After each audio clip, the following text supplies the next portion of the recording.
네, 여러분 안녕하세요. 자, 로버트 치얼디니의 설득의 심리학 2에서 나오는 일관성의 법칙입니다. 자, 상대 일관된 가치와 믿음과 행동에 초점을 맞춰라 라고 말하고 있습니다.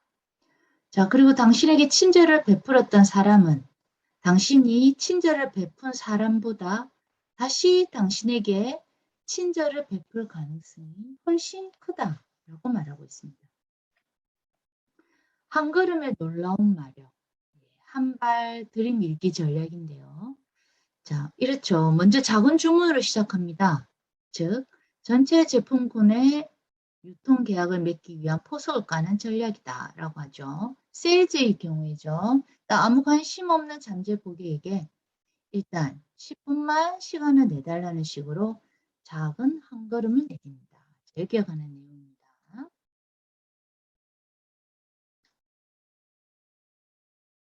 자, 이 한불 들이밀기 전략을 사용하는 예는 우리 일상생활에 수도 없이 많이 있습니다. 특히 세일즈 분야가 예가 아닐 수 있는데요. 어떤 빈틈없는 세일즈 전문가가 이렇게 말을 한 겁니다. 먼저 작은 것부터 주문해라. 자, 네, 그리고 전체 제품군의 유통계약을 맺기 위한 포석을 이제 까는 것이다. 이렇게 한번 생각해 보라. 누군가 여러분 회사의 상품을 주문하기로 했다고 합시다. 그런데 떨어진 이익이 당신이 그동안 전화를 건 시간과 노력에 비해서 아주 보잘것없어요. 그렇지만 이제 그 고객은 더 이상 잠재 고객이 아닙니다. 당신의 진짜 고객이 된 것입니다.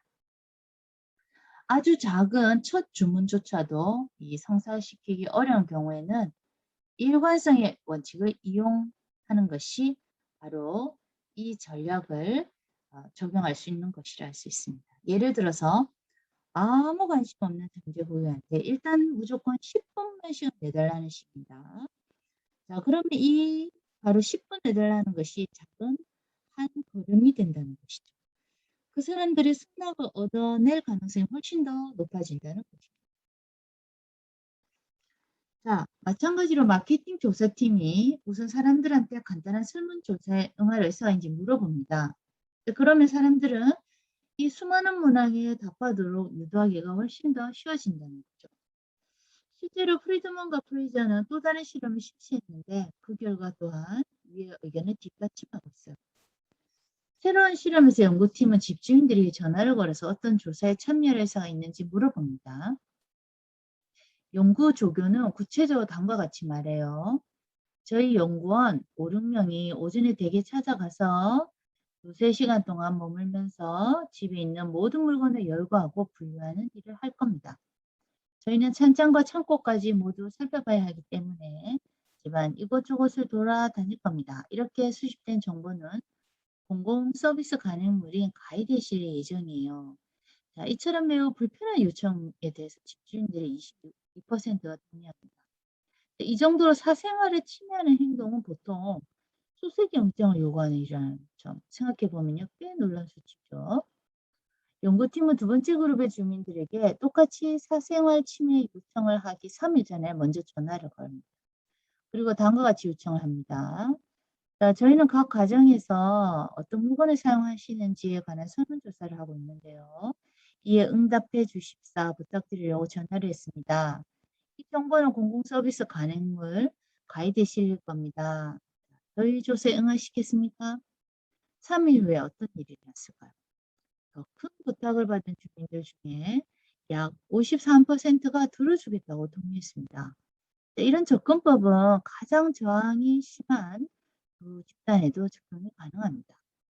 바로 그 아이들과 우리 자신이죠. 숙제를 하지 않거나 방을 치우지 않을 핑계를 잘도 찾아내는 이 말 안 듣는 아이들한테요. 먼저 작은 한 걸음을 내디디라는 요청을 하면 결국 설득할 수 있는 가능성이 더 커집니다. 예를 들어서 잠깐 동안 숙제를 같이 하자 이렇게 말하거나 자, 아끼는 장난감을 다 가지고 놀면 상단에 다시 갖다 놓으라고 요청할 수도 있습니다. 자, 그들은 이 강제가 아닌 자발적으로 작은 부탁에 동의합니다. 그럼 더 열심히 공부를 하거나 집을 더 깨끗하게 유지할 가능성이 높죠. 자, 공자도 이렇게 말했죠. 천리길도 한 걸음부터. 먼저 소파에서 몸을 일으키는 것에서 시작해 봅시다. 한 걸음을 성큼 내디디려면 그보다 더 나은 방법은 없을 겁니다. 자, 다음은요. 약속을 지키게 하는 기록의 힘입니다. 자, 우리가 아는 이 아메이 회사가 있습니다. 미국에서 가장 많은 수익을 내는 회사인데요. 이 아메이는 영업 사원들에게 이렇게 격려한다고 합니다. 자, 시작하기 전에 마지막으로 한 가지 중요한 사항을 알려줄게요. 목표를 세우고 적어두세요. 자, 목표가 무엇이든지 간에 중요한 것은 당신이 그것을 정했다는 사실이에요. 그러니까 당신에게 뭔가 추구할 것이 생긴 셈이죠. 그리고 그것을 적어두는 것도 중요해요. 뭔가를 적는 행위에는 마법 같은 힘이 있어요. 그러니까 목표를 세우고 반드시 적어두세요. 자, 목표에 도달하면 또 다른 목표를 세우고 적어두세요. 이제 나가서 달리세요. 이렇게 말하죠. 목표를 적어두는 건 어째서 지속력을 늘리는 걸까요? 더구나 적은 내용을 자기만 볼 수 있는 경우에도 마찬가지 효과가 나타나는 이유는 무엇일까요? 단도직입적으로 말하면 적극적인 약속은 이 소극적인 약속보다 지속력이 더 큽니다. 자, 그래서 어떤 연구팀이 이 자원봉사자들을 두 그룹으로 나누고 서로 다른 지침을 줬죠. 적극적인 행동 그룹이라고 이름 지은 학생들에게 이 자원봉사하고 싶다면 신청서를 작성해서 제출해라고 했습니다. 반대로 소극적인 행동 그룹의 학생들에게는 자원하고 싶다면 신청서를 작성할 필요도 없고 그냥 있으면 된다. 이렇게 말했습니다. 자, 어땠을까요? 예, 역시 이 차이가 많이 있었습니다. 자, 그래서 소극적인 행동 그룹의 사람들 중에서는 이 17%만 약속하겠다는 그 모습을 보였고요.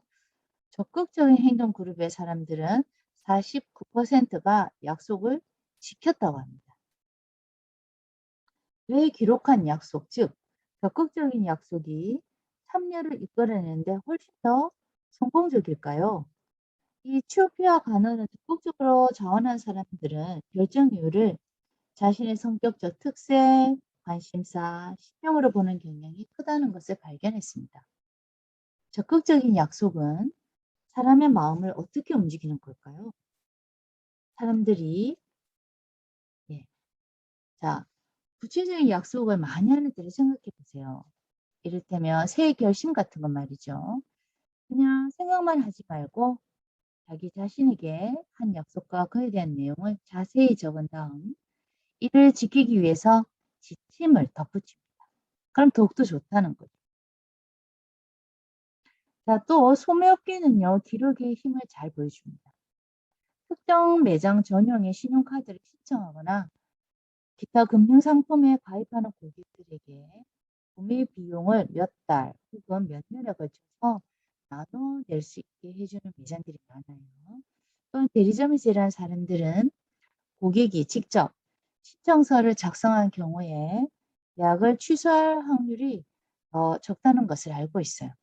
이런 점에서 볼 때 고객이나 사업 파트너가 약속을 지킬 확률을 높이려면 당사자가 계약서를 직접 작성하게 하는 것이 좋습니다.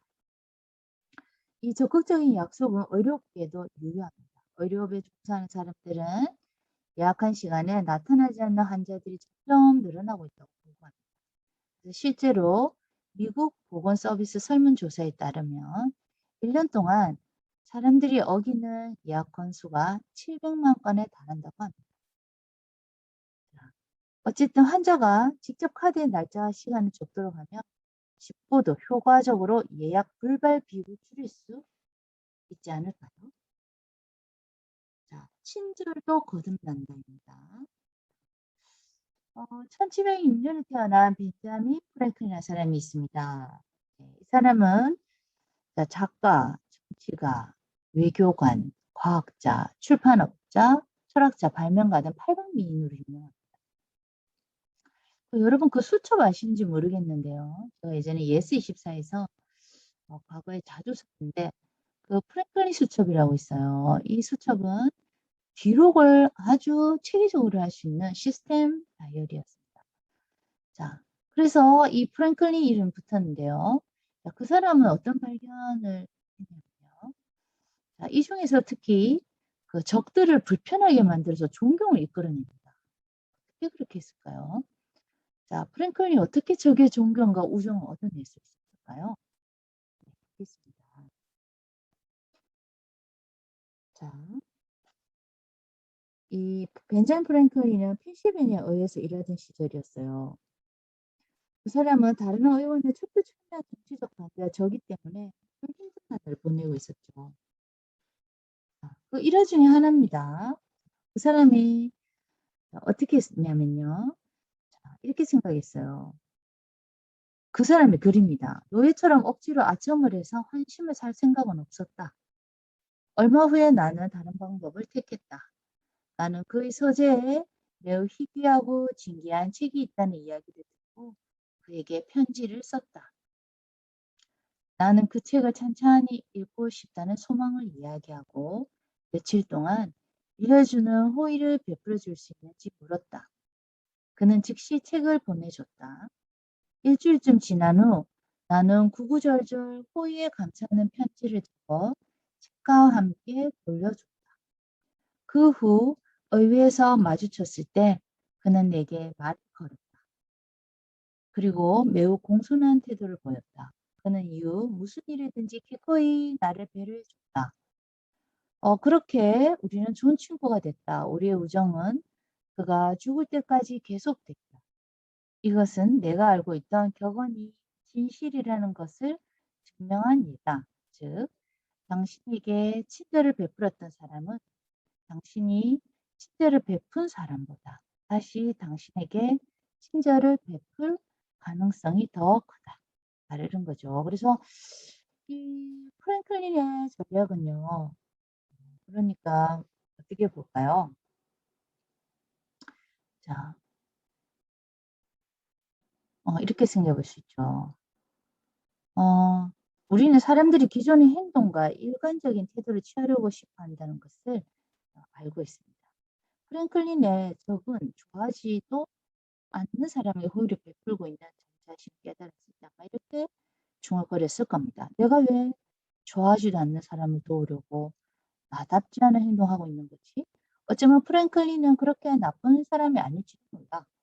생각해보면 다른 장점이 분명히 있을 거야. 자, 그래서 이 프랭클린의 전략은요. 한 가지 예를 들자면 이렇죠. 우리는 이러저러한 이유로 우리를 좋게 생각하지 않는 동료나 이웃, 사업 파트너로부터 도움을 받아야 할 일이 종종 생깁니다. 우리는 그 사람들이 우리를 더 싫어하게 될까 봐 오히려 부탁하기를 꺼리죠. 보통 사람이라면요. 부탁을 하기는 커녕 오히려 요청할 일이 있어도 뒤로 미룹니다. 그로 인해서 당면한 과제가 타이밍을 놓치고 지연된다고 해도 말이에요. 이 못마땅한 사람에게 부탁하는 것은 대단한 용기가 필요한 일일 겁니다. 자, 그러나 한 가지만 명심하시죠. 그런 사람들과 말을 섞든 섞지 않든 달라질 일이 아무것도 없다면요. 최악의 일이 일어난다고 해봤자 역시 아무것도 아닐 겁니다. 자, 겁내지 말고 시도하세요. 우리는 정말로 잃을 것이 없습니다. 자, 다음 영상에서요. 일관성의 법칙에 관한 것인데요. 인지 부조화의 원리를 이용한 것입니다. 이것도 일맥상통하는 내용이기 때문에 이 영상을 보시면 많은 도움이 되실 겁니다. 자, 그러면 자, 우선 한번 열어보겠습니다. 자, 이 영상을 한번 같이 보시죠.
네. 자, 일관성의 법칙에 대해서 들어보았습니다. 자, 여러분 많은 도움 되셨으리라 생각합니다. 네. 자, 그럼 다음 시간에 뵙도록 하겠습니다. 수고하셨습니다.